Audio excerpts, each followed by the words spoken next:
Hi everyone, Anthony Fantano here, internet's busiest music nerd. You know who it is, and it's time for our weekly track roundup, the best and worst tracks of the week, where I make a series of suggestions and suggestions to try out records, suggestions to avoid new records, singles that have come out over the past week. They are all linked down there in the description, along with, at the top of the description, our Amazon Associates link. If you live in the US and you click on that link, anything you buy on Amazon, we get kickback from it. Does not add to your overall price, supports the segment. All right, guys, let's get into the worst tracks of the week. As usual, we have a couple worst tracks of the week over here. I have to give it to the new Tove track, True Disaster. Not the worst track of the week, but definitely one of the worst tracks of the week. Tove continues to drop these painfully generic top 40 pop songs. I have no clue how these tracks continue to get a pass. There's nothing interesting or special about them. Moving on from there, Maroon 5 with Don't Wanna Know. Maroon 5 comes out with a boring radio single with a super low-key vocal performance as well as instrumental. Doesn't even sound like a band at this point, just sounds like Adam Levine and a producer working on this track. And the worst thing about this cut is that Kendrick Lamar has this awful, bland, uninteresting feature on the track. Kendrick, you make some of the best hip-hop records in the game right now. You don't need to be on a crummy, boring Maroon 5 song. Does not do anything to enhance your career. Nobody who's a Maroon 5 fan wants to hear To Pimp a Butterfly. I'm sorry, dude. Just don't. Moving on from there, maybe this isn't one of the worst tracks of the week. I mean, it's certainly not pleasant to the ear, but it is funny. I have to give it to him, to Tim Heidecker for his new Bob Dylan parody song, Talkin' Nobel Prize, because Bob Dylan was just like given the Nobel Prize for literature or whatever, because his lyrics are quite incredible, but still. Tim sort of makes some funny lyrical observations about, I don't know, maybe not how Bob Dylan feels now, but probably how he would feel back in the day.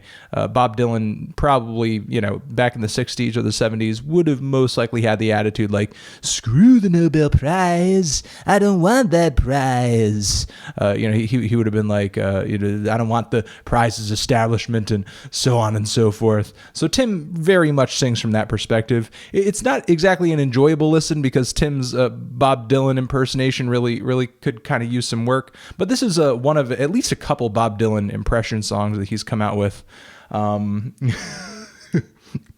that they're pretty funny. So it isn't one of the better tracks of the week, but you'll at least get a laugh out of it. It is a novelty track. It's somewhat entertaining.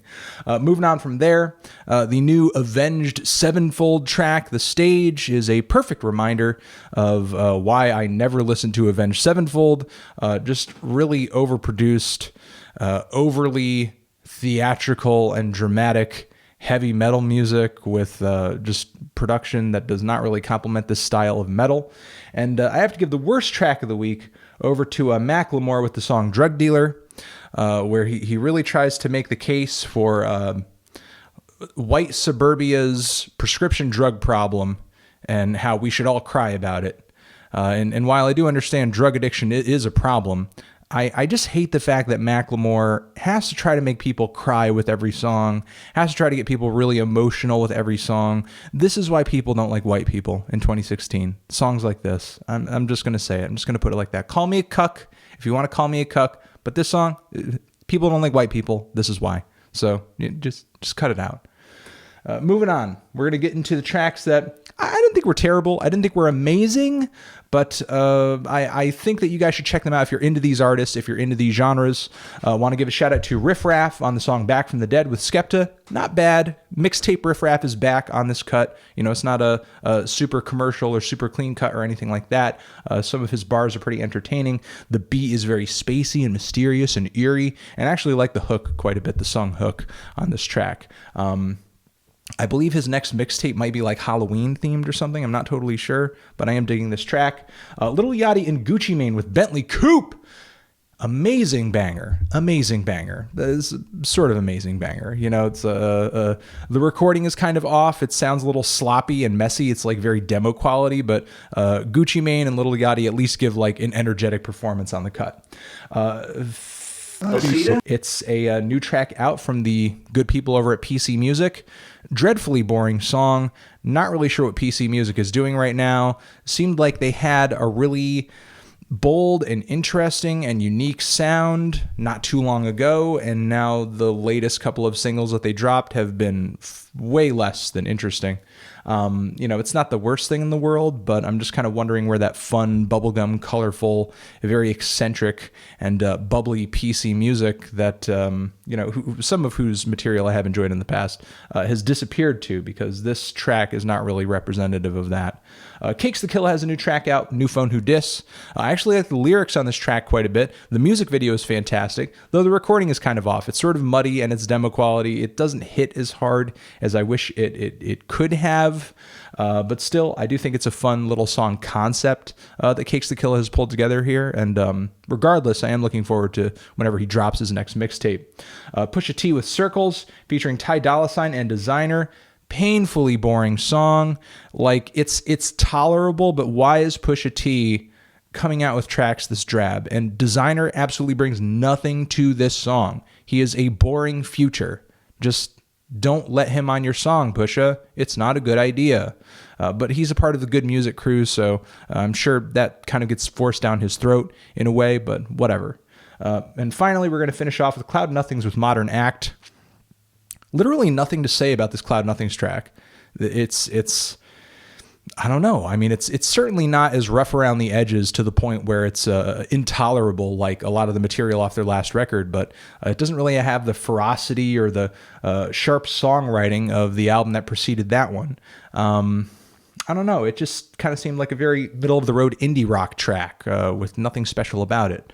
I'm kind of hoping that Cloud Nothings prove themselves to be a little more, less forgettable with whatever songs are going to be coming down the pipe after this one. But let's finish off with my favorite tracks of the week, the best tracks of the week, excuse me.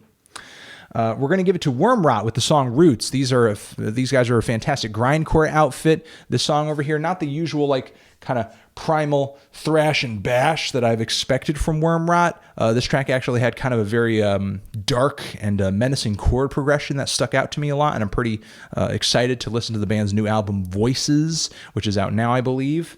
Then we have Clarence Clarity with the song Same, which is a part of a new EP he has dropped titled Same, which I haven't looked into deeply. I've listened to a few songs from it.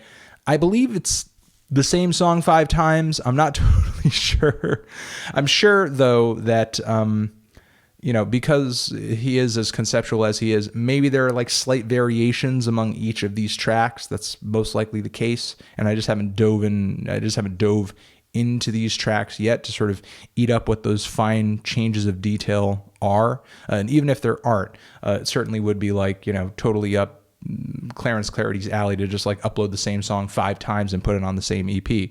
But still, this track over here that he has recorded is the same sort of weird, eccentric, out there, fringe riding pop and R&B that he's been producing up until this point. It's pretty wild. It's dense. It's noisy. It's colorful. It's overwhelming. It's kaleidoscopic. I really dig what this guy does, and I'm hoping for a new album at some point next year.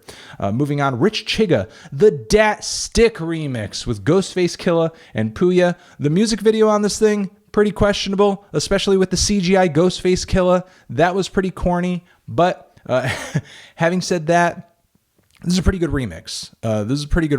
And it's awesome that Pouya is getting a little shine on this track. I'm not a huge fan of the guy. I'm not like crazy about his music or anything, but it's cool that he's coming up a little bit.